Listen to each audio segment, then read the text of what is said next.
A lo largo de los siglos, una buena riestra de narraciones de mena erótica fueron transmitiéndose de boca en boca sin perder por ello de ellas referencias y filos argumentales que recuerden a clásicos de la literatura universal o a relatos de otras culturas europeas o nórdicas.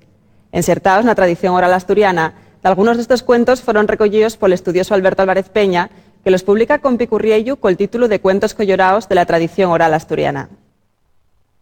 Entonces había una mujer que entendíase col cura y la casa ya era de estos que eran casas terrenes que tenían la corte para un lado col ganado, había un tabique de madera separando y allí, bueno, pues ya estaba la alcoba. Entonces el cura entendíase con la mujer por un fragu que había en el tabique de madera, ella echabas en el catre y por furaco aquel pues ponía el culo y el cura llegaba y se tripaba ahí por ahí.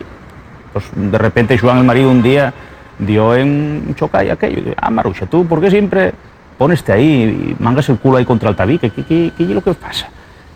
Pues Joan, mira, verás, y es que la vaca mariecha que tenemos en la corte, con la yingona que tiene, chámeme el culo y dame muy tu gusto. Oye, pues quítate tú, que quiero probar yo. Pues claro, ponse el paisano ahí col tabique, ve el cura que hay asunto y rías hasta atrás y dice: a Maruxa, a ti ya en verate, pero a mí la vaca meteme el cuerno. Este libro, Cuentos colloraos de la tradición oral asturiana, está todo por picurriello y surgió un poco casi va unos de 1997, haciendo labor de campo, trabajo de campo.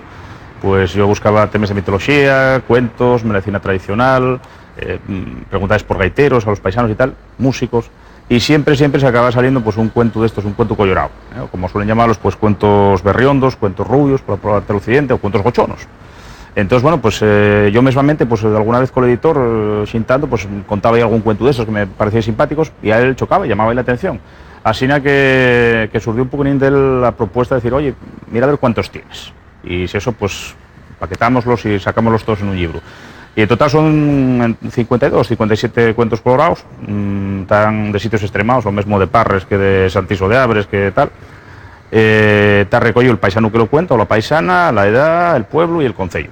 Y después, eso sí, faise también un análisis de si es que este cuento pues aparece en otros países. Por ejemplo, hay uno que contarme en Cangas de Narcea de un paisano que marcha y manda ahí al diablo que cuide de la mujer, porque la mujer entiéndese col cura.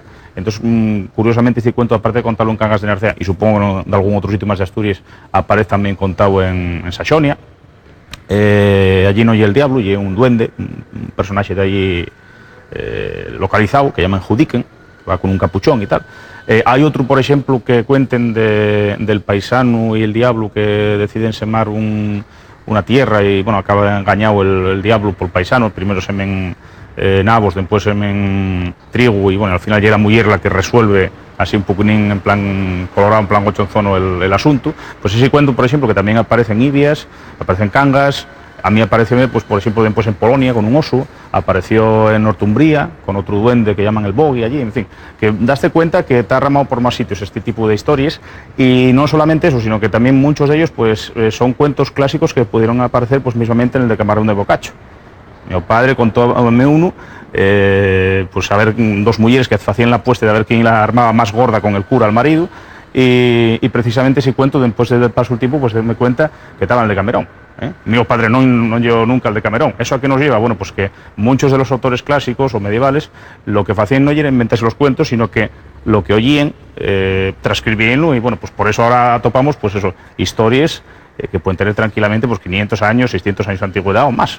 Entonces, yo un poquitín el labor de, primero, por recopilarlos, juntarlos todos. Por supuesto hay más, yo creo que si nos pusiéramos a ellos igual salían otros 50 más. Pero bueno, dan un poco de idea, por lo menos el primer tiempo que conozco de xuntar este tipo de cuentos collorados, ¿no? Y de ofertarlos al público. Supongo que el público, pues muchos de ellos sonarán en algunos, haberlos oído los vuelos, e incluso pues podrían hasta aportar ellos de algún otro cuento más que supiese.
este tipo de cuentos pervive mucho entre la xente, aguanta mucho tiempo. Yo creo que también porque muchas veces tienen como una especie de chiste, de pasato, ¿no? Todos ellos tienen un humor negro, tienen un humor más o menos simpático, y entonces va perviviendo a través de los siglos. Y aparte espella también pues una realidad, porque muchos de estas historias siempre está el clero por medio, poniendo, pues haciendo cornos maridos y cosas por el estilo.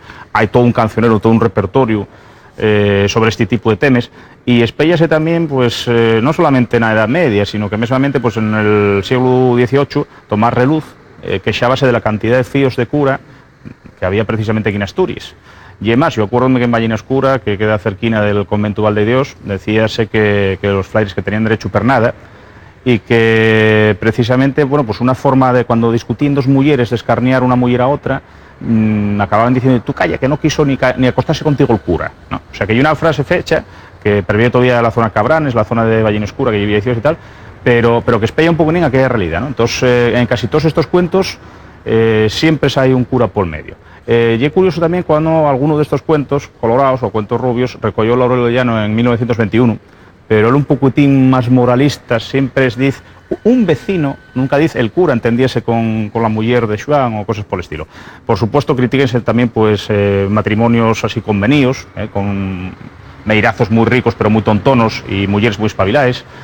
Hay maridos cornudos consentidos, hay curas y sacristanes y obiespos que anden por ahí a la zona con detrás de las mujeres, detrás de las salles. Y una cosa que a mí llamó la atención es que mayormente, salvo un cuento o dos, la mujer nunca sale escarmentada, no son cuentos moralistas en los que la mujer sea la pecadora y tal, no, la mujer es la que pone los cuernos al marido, y el que sale escarmentado es o el marido, o el sacristán, o el cura, o los frailes que anden por medio. Y una cosa muy curiosa que yo creo que encaja bastante bien también con el calter de los asturianos, ¿no?